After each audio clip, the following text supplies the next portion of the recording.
Кумове, родители и гости, добре дошли на празника на любовта.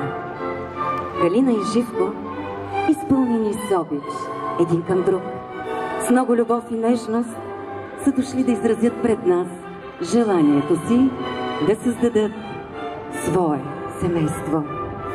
В качеството си на длъжностно лице имам приятното задължение да ви попитам: вие, Калина Генова Димитрова, вземате ли Живко Руменов Николов за свой съпруг, да го обичате в радост и тъга и да живеете с него чак до старини? Да.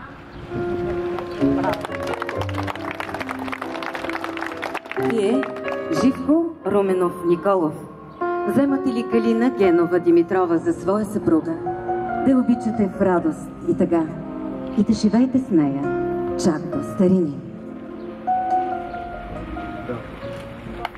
Да.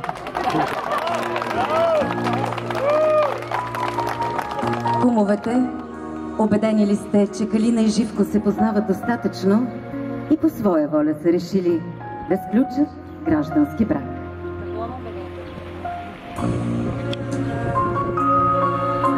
Нека тези пръстени бъдат символ на вашата обич и съпружеска вярност.